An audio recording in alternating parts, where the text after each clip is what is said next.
Good morning, everyone. For this September 6th edition of our post-service discussion, we are blessed to have Donna Smith with us, and we just watched her service of How Long Do You Want to Clean the Windows of Your Life? Very, very thought-provoking. So I think Joanne wanted to go first. First off, I had my cleaning lady clean the windows, but the window and the screen don't open. And so when I first saw this, it's only in one window. Of course, my office, the one I look at often, there were shards of stuff, lines. And I thought, what in the heck is this? How am I going to get it clean? And I figured out a way to actually clean it. And then I thought, why not leave it and enjoy it? So that was a transformation for me. But with your sermon today, Donna, what as individuals, it was great. And I thank you because you help renew my joy in life instead of fear, anguish, and everything else that goes with it from moment to moment. I don't read the paper every day. I don't watch the news every day because I don't want to get caught up in it.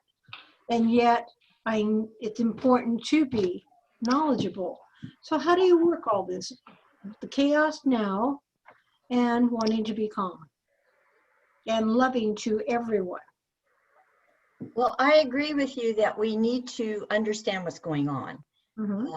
Because, there's two aspects going on here. The world, okay, the linear aspects of our being, our physicality, and we need to be aware of what's happening in that world. So, but also there is that part of us where we find the wisdom to help us, I guess, maneuver through the world.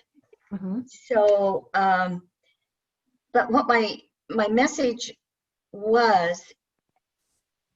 is that we spend so much time in our ego construct in the world trying to change things, wipe off all those smudges because we don't like them, right? We don't like this, we don't like that. We're going to just erase it because that gives us that sense of control over our environment.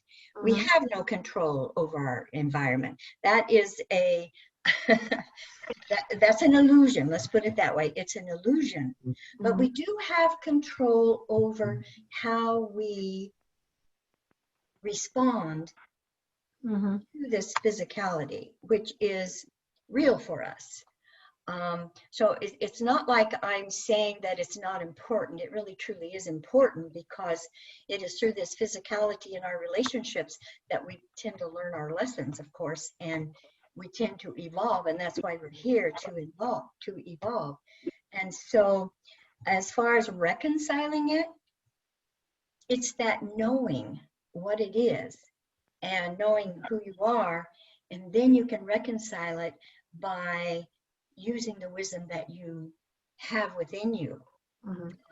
And hopefully that keeps you out of so much fear, like you were saying, and understanding that, we have to go through this chaos. And unfortunately, at this time, this chaos, it appears to be because of the COVID adding to everything else, is very painful. And we do have to go through pain sometimes. However, we don't have to go through suffering. You see, the suffering is really a choice. Okay, this is painful. Okay, what can I do? I'll do my best, and I'll try to stay out of the fear aspect, because then you're really in your ego and you really don't make that many really good decisions when you're there. So just be aware of, okay, I want to make my decisions through this from that wisdom that's within me. And when you do that, then you really do move through it with more grace and, more understanding, and without all the suffering. Because if you're in fear, suffering just comes with fear. So my main message was, it's not that we ignore this. It's not that we say it's not here or any of that. It's just being able to understand that not to let those things outside of us control us, but be aware so we can make those informed decisions from the wisdom of our hearts. So that was the message. Yes. Yeah. Yeah. Thank you. Thank you, Joanne. That was a great This is question. great response. Laura Lee. Okay, thank you. I'm being distracted by my animal. Yeah. Yeah. Patience.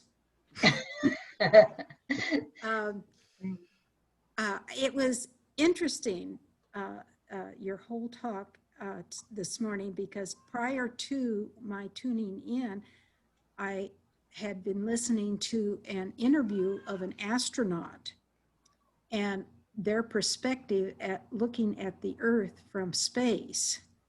And she was saying that looking at the Earth, you didn't see borders, you didn't see individual countries, you saw this beautiful blue ball that just encompassed life.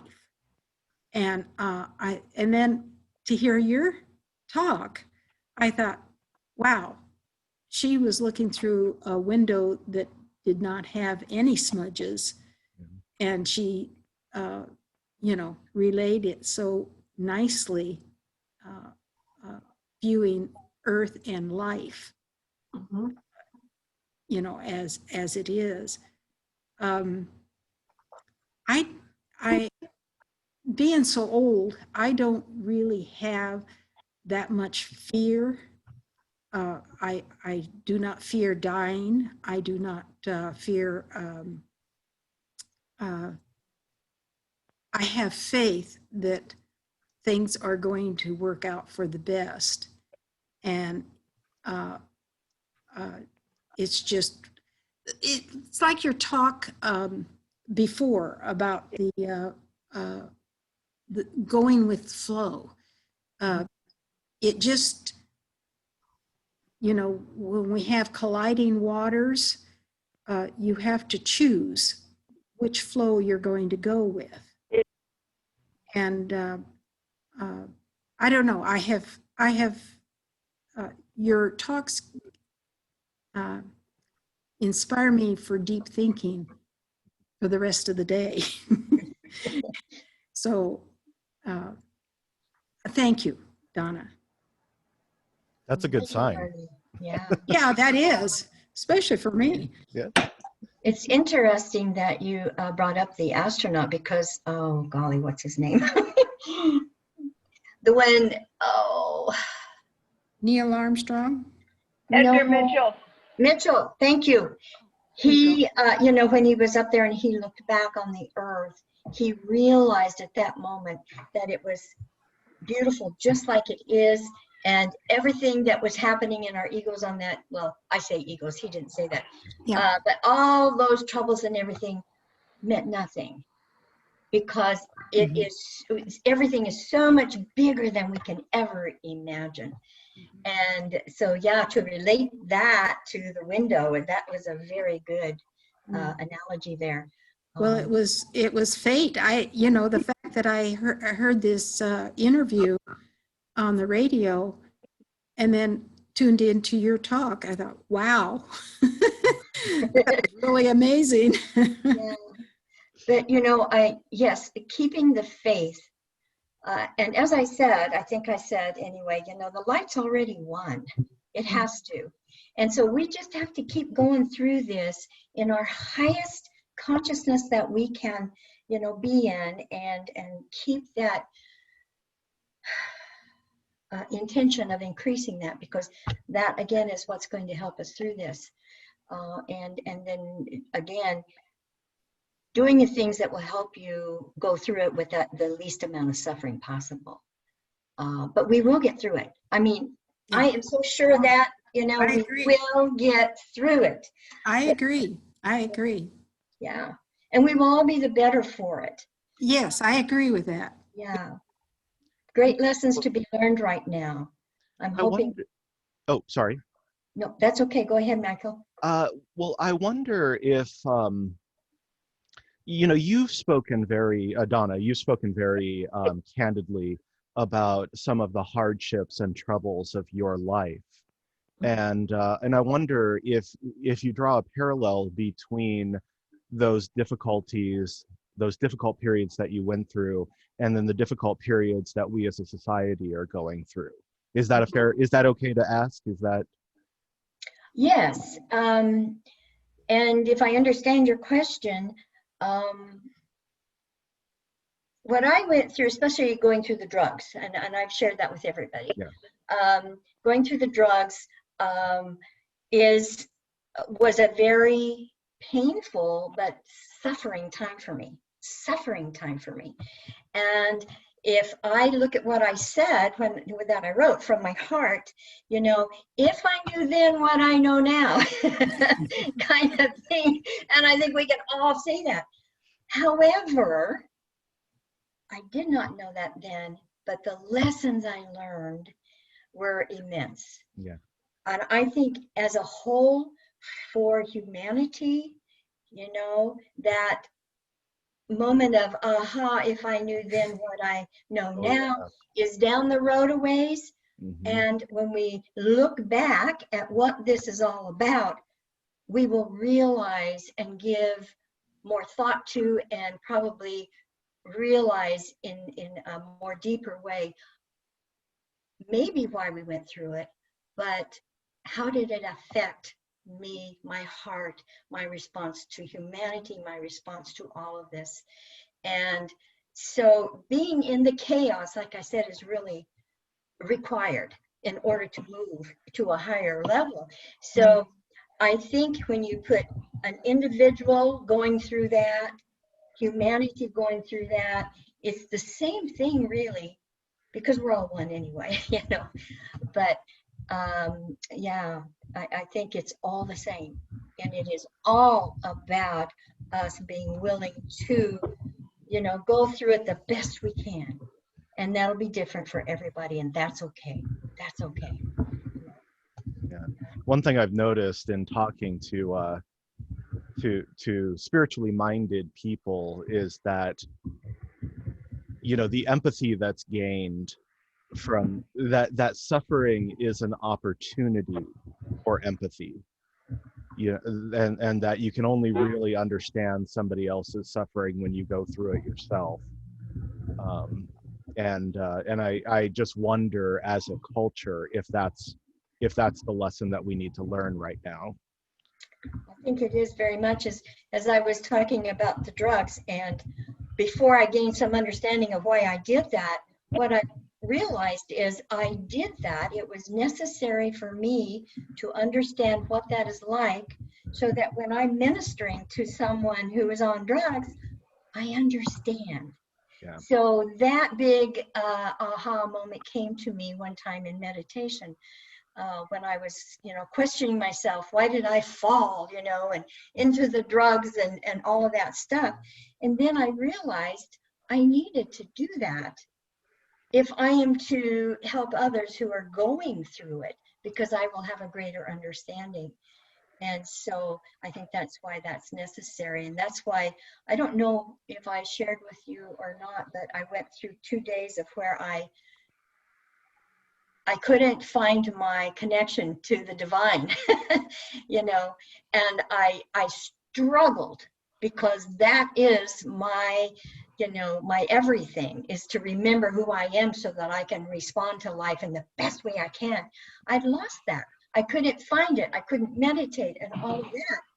When I finally made it through with the help of a whole bunch of things happening that reminded me who I was, I realized I needed to understand that, because so many people right now do not know about their divine connection and who they are. So it helped me understand that feeling they must have, so that I could be more, you know, I could empathize with them more. And so there was a reason for it. But, you know, going through it, I was questioning whether there was a God. I mean, in those 2 days, it was that, you know, the great effect it had on me was to that point. And of course, it all came back together. And then again, as I was contemplating this, I realized I needed to go through that so I could understand more the people who are lost in fear and just, you know, they don't know how beautiful they are and how magnificent they are. So yeah, those things are necessary sometimes. And so everything is okay, you know, and you will make it through. Hopefully, again, in more grace than suffering. So, Right. Yeah, well put. Well, Sharon had something she wanted to. Oh, there you are. Hi, Sharon. Hi. Well, you look beautiful for not feeling well. Well, thank you.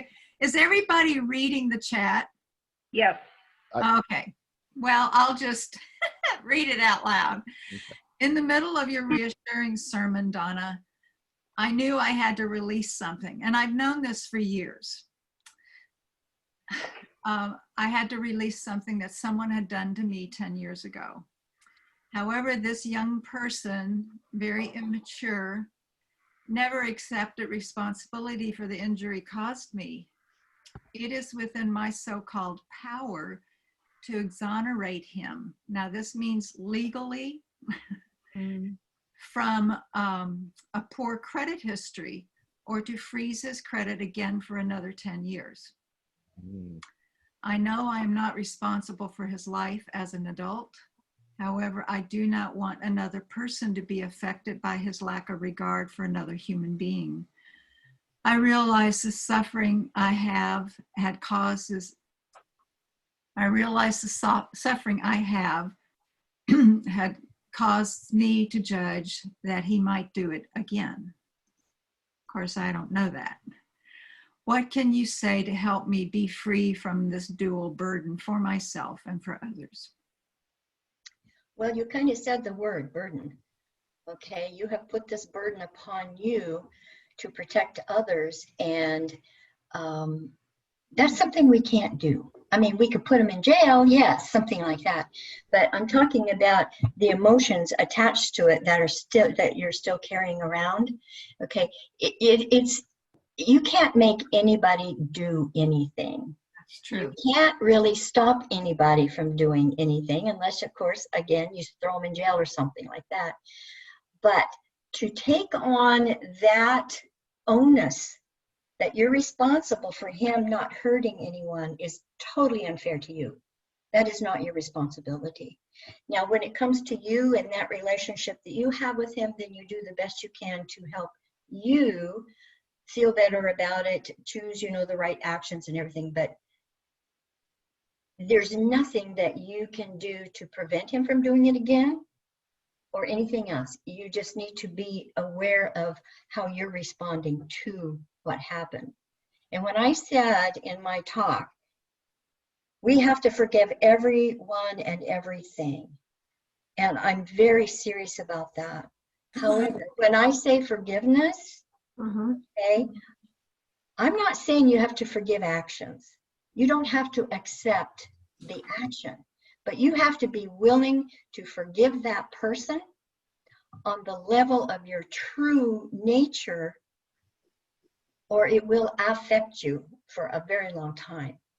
You know, there are actions that have happened to me. I don't accept those. I will never accept them because, you know, they were not actions that are to me life enhancing. Okay, and that is okay. And it's okay to say, you know, this is not okay with me. It's very okay to say those things if somebody's doing something that you feel is not for your highest and best.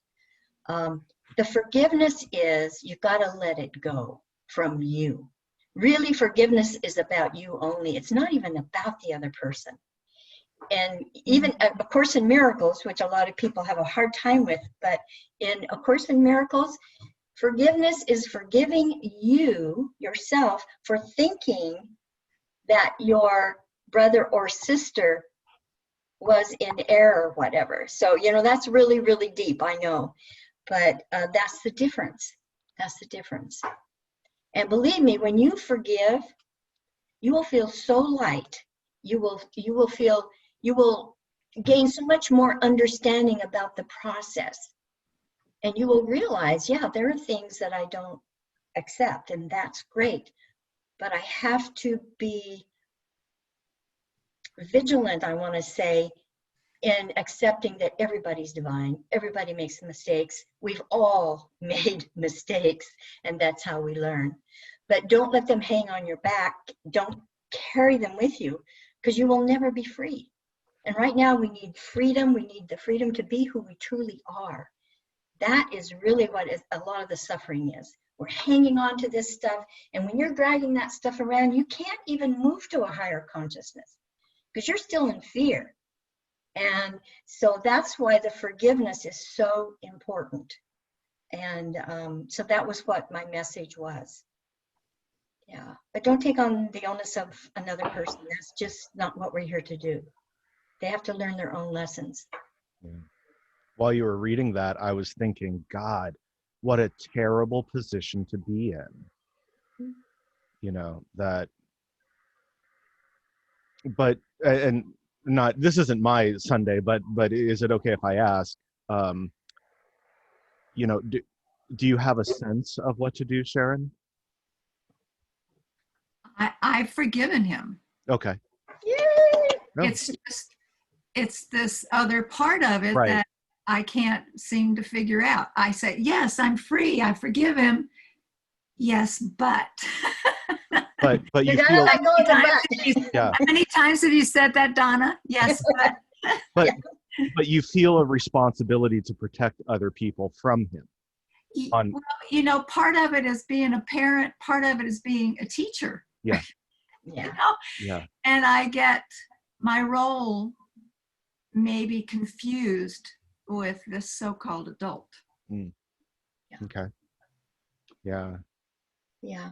Hmm. We all do. yeah.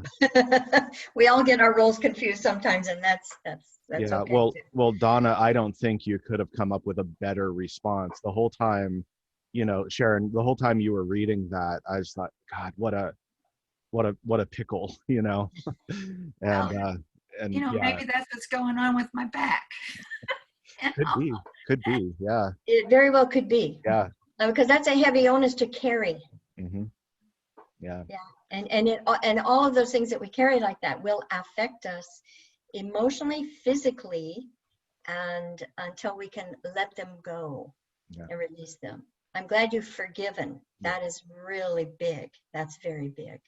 Yeah. Joanne, you it's been a little while, but My questions have been answered. Thank you. oh, okay. Well, could you tell, just, I'm just curious what your questions were. With my beautiful mind, and it is, I can't remember. Oh, okay. That's okay. It happens to the best of us. Absolutely. I have to tell you, this morning I was writing my sermon for Unity this next Sunday, and I got up to go into the kitchen twice, and I totally forgot what I went there for. I just came back, started working again. But I had, who knows what I went in there for. Well, we haven't heard from Kim or Glennis yet. Do either of you have any thoughts? I'll go. I'm thinking of a couple of things, and one of them is that, to go back to your metaphor, Donna, just a little bit more. I have two windows that no matter what I do, they'll never come clean. Why? Because they're double paned and there's stuff in between there. And so that's going to be the way it is until I take them out and have them fixed or whatever. So this is physical. This is physical. You mean a real window? About a real, okay. Real windows. Yes, I am. But okay. I'll link it up here in a minute. So and actually, the view out those windows are of other people's houses. You know, like their wall. It's like right there. So I normally keep those curtains drawn, especially in the summertime. And my question has to do with, you know, absolutely, I understand forgiving and clearing and letting go and all of that. But where there's real toxicity, can you set boundaries? And is that fair enough? Or is there a way to get by that? Oh, I am a great advocate of setting boundaries. Okay. Okay. Everything that comes out, I mean, everything is energy. Okay. And for instance, anyone that comes into my home, I will not abide with any anger or fear or yelling or anything like that. This is a peaceful place in the world, and it is my peaceful place, and I want everybody who comes in to feel that. And that is a big boundary for me. So I had a niece who came, and she smokes, and I said, absolutely no smoking, not only in my house, but on my grounds. And, you know, it made her upset, but she did go out and walk down the street to do her smoking. Mhm. And that's not being unspiritual, okay? That is being very spiritual, because you set your boundaries to what you accept. I wouldn't let anybody come into my home and disrupt it. I would ask them to leave. I wouldn't let, you know, people around me, for instance, some of the language that is used, I don't accept it. It's you know, so I have my boundary. I'll just leave. I'm not going to try and make them change what they're doing, but I will leave. Mhm. You know, that reminds me of an Eckhart Tolle DVD I was listening to one time, and he talks about, you know, being within your I guess your essence of what you feel is very important. And he said, you could take me to a nightclub that was playing all of this, you know, very loud music and everything, which is not what I, you know, would accept. You could chain me to that, and I could still go within and would not hear it, you know. But in the outer, we need to set those boundaries. So that's very important, to set your boundaries. It's very important to know what those are too. Yeah. Yeah, it isn't just stuff that I don't want to see, but it might be behaviors that I don't need in my realm, more or less, you know. Yes. And, Yes. okay. See, it's more important for you to set your boundaries and abide by those than it is trying to change the other person. That's not going to happen. And we spend a lot of time and energy trying to change those around us, instead of just setting our boundaries and making sure that those are not penetrated with that. Yeah. Yeah. Thanks. Good Yeah. question. Well, and I think, you know, articulating those boundaries might be the first step. You know, is you have to be honest with yourself about what is good for you and what's not. Yeah, very good point, Michael. That's, yes, very, you have to know yourself. Yeah. I have to interrupt just a second. I have to feed this animal. She is just absolutely dying. She's starved to death. You should, yes. I fed her. Crying. I will come back. Go take care of Okay, the feline terrorist. Oh. Yeah. That's funny. Now you're a little tardy with the food. Yeah. Kim, do you have any thoughts on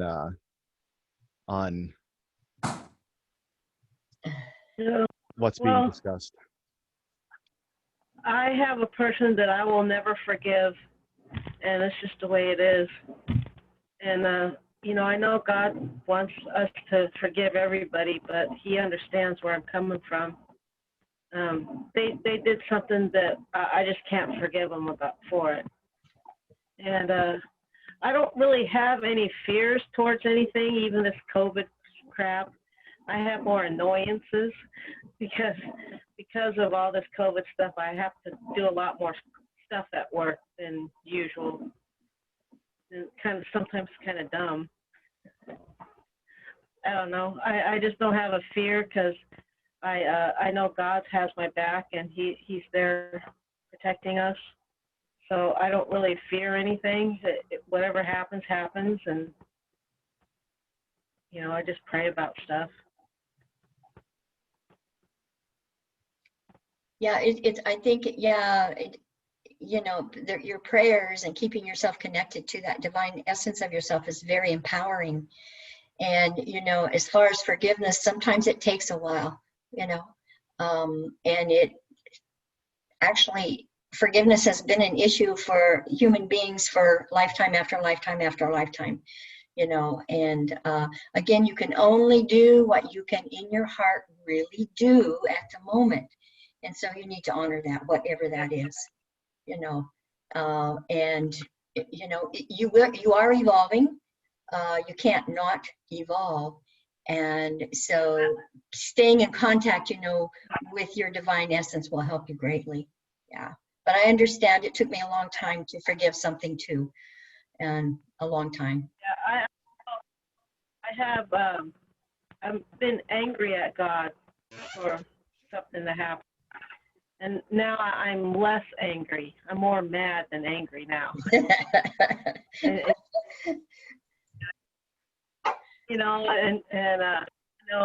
Michael and I talk a lot, and he was saying, well, God's been laying out a pathway, and go, boy, I've been really mean to him. He goes, he's tough, he can take it. I'm thinking, oh, that's true. I know, I've been mad at God before too, and guess what? God doesn't have any of our human characteristics. And there's God doesn't care because God doesn't even see that in us. But and then that's okay. If that helps at the moment, it's okay, So I'm angry at him, and he, But the important thing is to keep up that communication, even if you're angry. Yeah. Yeah. That's good, Kim. Just keep up that communication. Yeah, I don't know how many of you saw, I did a conversation with Professor Surinder Singh from Raj Academy. And one thing that I always come back to is we were in a lecture, and he called me out like in the middle of a lecture, and I was married at that time, and he said, Michael, do you ever fight with your wife? And I was like, of course we fight. We're married. And he says, well, your relationship with God is the same way. Is that if you've never quarreled with God, if you've never had an argument with God, you don't really have a relationship with God. Yeah. So that's very wise. Yes, I like that, Michael. Thank you. Yeah, because I think that quarreling is really for us, and it's helping us kind of understand us. And it's great. God doesn't care if you're doing it to him. He's probably very grateful. She. Yeah. Yeah. Yeah. So okay. I'm curious about, is there a distinction? To me, there is, obviously, between evil or malevolence, right, and selfishness. So somebody who is, in my opinion, behaving in an evil manner is somebody who is purposefully trying to do harm to someone, right? As opposed to selfishness, where it's like, you're just looking out for yourself and other people get hurt in the process. And I think that recognizing when somebody else has been selfish or when we've been selfish, that is a lot easier to forgive than outright malevolence. Malevolence, I think, is something that 90% of people just can't comprehend. Yeah, and I agree with you, because we are human, and there's things that are happening to us, and yes, I have seen evil, and I have seen just plain selfishness, which, like you say, doesn't have that direct purpose of hurting, but they just don't care if they do, right. And evil is to me a person that is absolutely, totally void of knowing who they are, even being able to experience love. They don't have the capacity because they don't know love. Yeah. And I had that kind of that experience with a person. I'll just say a person. And one time that person's image came up on my computer, and all of a sudden my heart opened up with compassion, because I realized that person has never known love. And in that state, if you don't know love, then you don't know how to actually care for another person because you don't know how to do it. Mhm. And it breeds all the evil because of that. They don't understand. They really don't understand. Because they are so lost that they feel that their only purpose here is to get and be what they think they should have. And they don't care. There's a name for that, a person that is so devoid of any of that. And I can't think of that name right now. Like a sociopath? Kind of, yeah, but there's a special psychopath? name for that. But they don't even have any compassion for anything. Yeah. And I can't remember the name of it. Huh. I've always heard that defined as sociopathic. Yeah. That's, Yeah. you know, somebody who lacks empathy, who can't. Totally. Yeah, totally. Yeah. Yeah. And we can call it evil. We can call it whatever we want. But it is a part of us as a oneness that we need to look at and heal, not destroy. Yes. You know what I'm saying? Because it's still a part of us as a whole. And so the emphasis here is we need to change our whole view towards something like that into how can I heal it, not how can I get rid of it. You know, we'll never get rid of it with that, you know, with that kind of a. Agreed. It'll just be there because our focus is on getting rid of it. And you know, yeah. I wanted to call on Julianne, but it looks like she's run away. but that's a beautiful window. It is, If isn't you look at it, yeah. Julianne. That's a great window for my sermon. Yeah. Oh yeah, yeah. Okay, good. You know, it was really funny because the image of that I had with everything, it looks like my arm and my hand. I thought, wow, that really looks there you are. Julianne, I was going to call on you. Well, I just had an observation that sometimes forgiveness may take a long time. If you are unable to immediately forgive, and most people are not initially, it's a progression. I think that you are presented with the same lesson, perhaps in a different version, until you realize that the object is forgiveness. And I think that sometimes complicates people's lives. So it makes life very difficult until you get the lesson, you know. Yes, that's exactly right, because the universe will always give you opportunities to learn. I mean, there's no question there. And I know that my husband and I had a really rocky time. We loved each other, but really rocky. And after it's all said and done, I realized that he was really giving me a lot of opportunities to forgive. And I remember forgiving him, and it was the greatest day. It changed my life. It changed myself from feeling a heavy, you know, just a heavy feeling to just a light feeling. And at the moment that happened, all of those things in the past didn't mean a thing. That's not what's important. And it was a gift that I got. And but another thing I learned about that was, I thought, oh, great, now, you know, I've forgiven everybody and everything. But no, I've had other lessons, because I've forgiven him, but then I had to learn to forgive other people and this and that. So yeah, it's can be, you know, a few steps before you really get to the point where you become forgiveness, and you really truly realize there is absolutely nothing that, you know, merits unforgiveness. But it's a journey. Yeah. And we do learn it as we go along, but maybe we need to learn a little more. But yeah, what you said, Julianne, was right on. Joanne, you have something, I think. I agree, and there have been some people that have taken a very long time to forgive. But then, for me, it becomes the basic question. I've forgiven everybody, but I've forgotten the most important person to forgive, me. Exactly. And that sometimes is a challenge. Yeah, it's a challenge because, you know, our ego's going to say, well, but you were right. You know, you deserve to be unforgiving.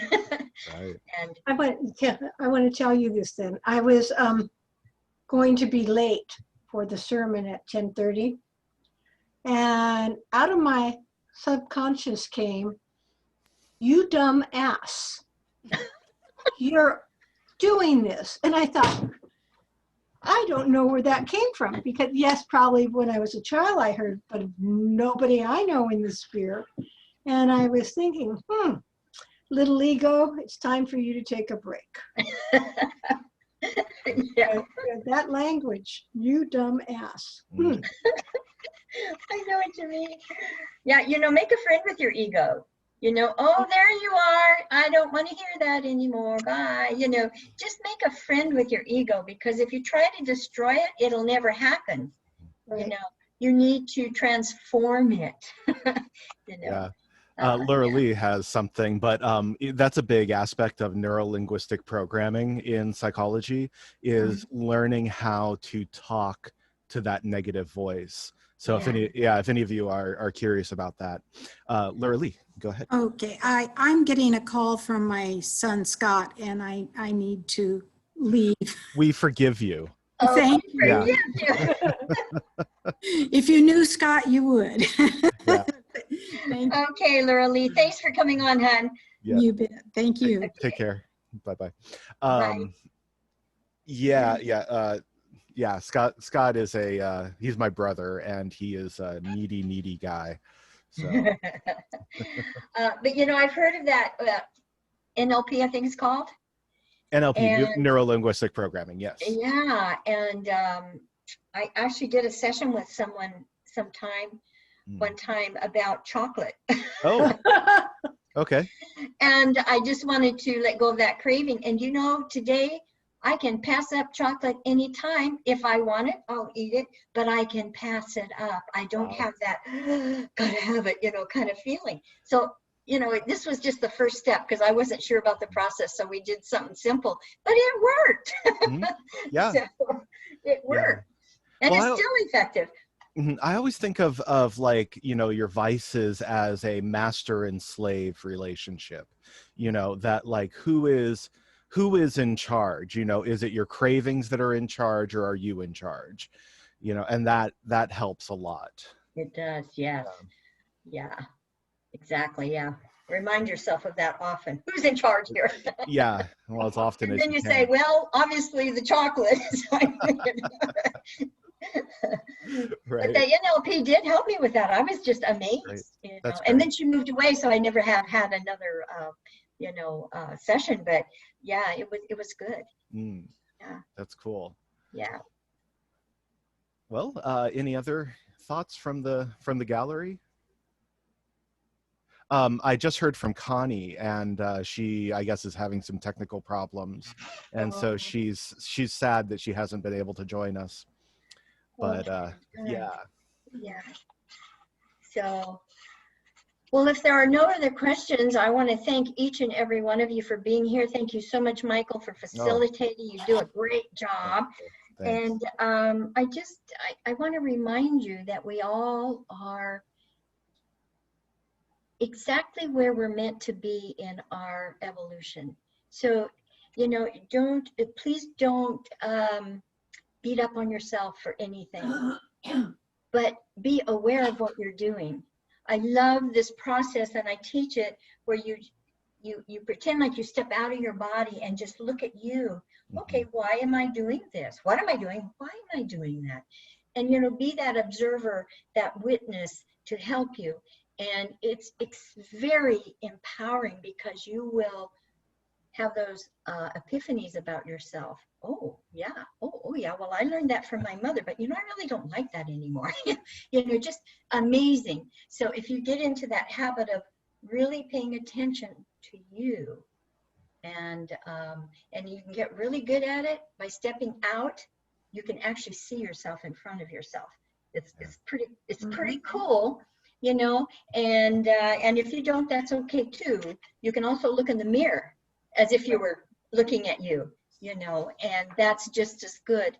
But when you do that, you really begin to learn about yourself in a much deeper way, and and it'll help you through everything that we're going through, everything. Yeah. So I just want everyone to go through this with as little pain and suffering as possible so we can move through it in grace. And that's what I see for all of you. So thank you for joining us today. I'm very, very grateful to you. Fantastic. Thank you. And yeah, your responses were every bit as good as your sermon. So thank you for being Michael. here. Yeah. And for everyone else, you know, this was great, and I look forward to seeing you again next week. Yes. Uh-huh. Okay. Bye, everybody. Have a great Bye. day. Take care, all. Bye-bye. Bye.